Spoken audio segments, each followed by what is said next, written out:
Hello there, gang. Welcome back then to another update of the Great Yarmouth Tier 10 to the top adventure. And, well, so far, it's been a rollercoaster of emotions. Up until this season, there was relegations. There was 2 non-promotion seasons and 2 promotion seasons. And then what followed then was this. It was a disappointing campaign. By the end of it, it was a disappointing campaign. And you can see it ended there against Lancaster in a penalty shootout. I would try to explain it. I can't explain it. I will run a clip instead to explain how it all ended. But we were close. Andy, please. This is the time we need you to go massive. To send us to the next round. Nandi Tannoy. He's it! What is he doing? Oh my good God. Okay, Davison Hale, it's back on you. It's back on you. It's a disaster, viewers. It's a disaster. It's a disaster. It's Gale Force. No, he's not a penalty taker. He's not a penalty taker. Gale Force. Oh, viewers, it's over. I know it's over. I've seen it. I know what's going down. Oh, I can't even watch. I feel sick. Andy Tannoy, what have you just done? Gale Force to keep us in it now. It's devastation. It's utter devastation, viewers.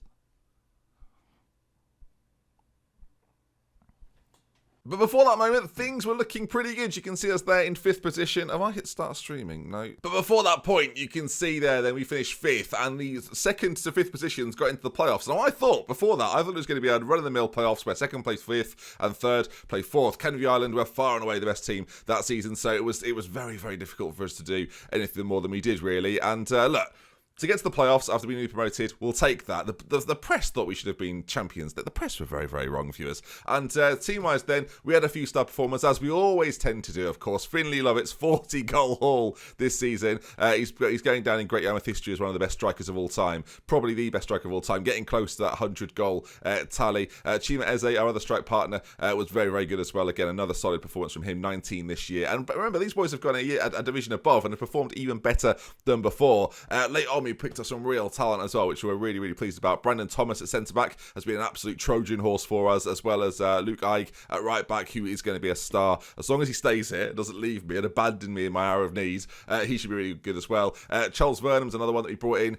And, just adding quality to the team all the time if we can. And the big interesting one for me was Scott Wagstaff. A few of you will be familiar with him. AFC Wimbledon player, was released on a free transfer. Didn't get much football for a time period, and we picked him up. And he decided to come to play for Great Yarmouth on no money per week as a player. And, 21 appearances, 7.09. We'll take that. That's not too bad. The rest of the boys are becoming somewhat familiar. There's a few names there that I'm certain you'll recognise. And, of course, we're hoping a lot of these guys stay with us going into the future seasons. Of course, the objective continues to be getting into the Champions League and winning it, but so far we're still not quite there, and after a setback we are going to have to go again in this division. You can see Finley Lovett was pretty good, pretty standout. The big issue for us throughout the season, though, was the amount of goals that we conceded. When you look at the for column, you can see 84 goals scored, the most in the league, but the against column, not particularly good on our end, really quite middling, when it needs to be better if you're going to go up. When you look at the likes of Canvey Island, they had the lowest goals conceded, and that seems to be the trick in these divisions. And so getting a good defence will be key for me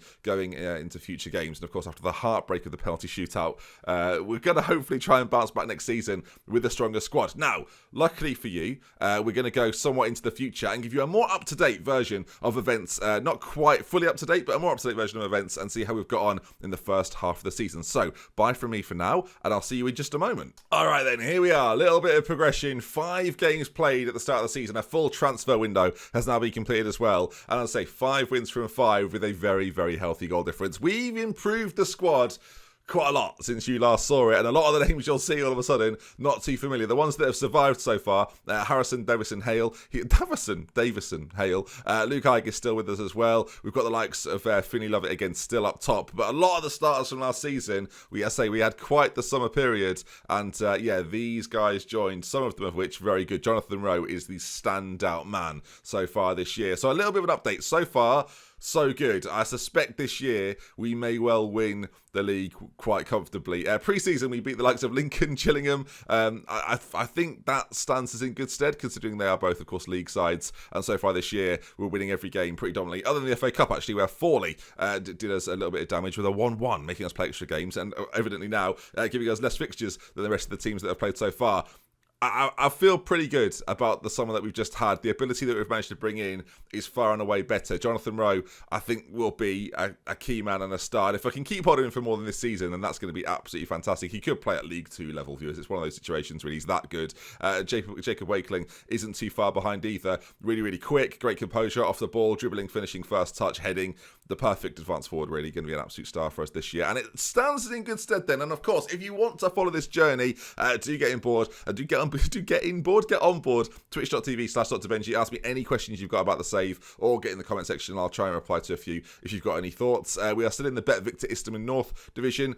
Again, promotion on the cards. And in terms of the season preview, quite heavy favourites going into this year. That Dream 11, we've done well. We've had a good summer, gang. We've had a very good summer, and hopefully then that can propel us to the higher divisions season on season. We need to keep rolling after, again, the setback of the penalty shootout. We need to do slightly better. So, exciting times here at Great Yarmouth Town, and thank you for watching these little update videos. If you've been linked to them via my Twitch chat, come back. There's a link in the description, and we will continue the journey as we go along. I'm excited. I'm feeling a promotion, viewers, and I'm feeling fun. I'll see you again soon then for another one of these in a couple of days' time, hopefully, and we'll have with Kev from NVidia next time. Link in the description. Goodbye. Oh, and finally, actually, at the very end of this video, lots of people saying, why don't you upload this to YouTube? Why don't you put this on your second channel? It's very much a Twitch-only thing. Like, the VODs are available for a set amount of time. I'm going to try and highlight them so they stay there forever. But ordinarily, I just think it's a Twitch thing, and the community we've built over there is absolutely fantastic. People getting involved, talking about bagpipes, turtles, the lot. It's fishing. It's just everything. It's everything I want it to be.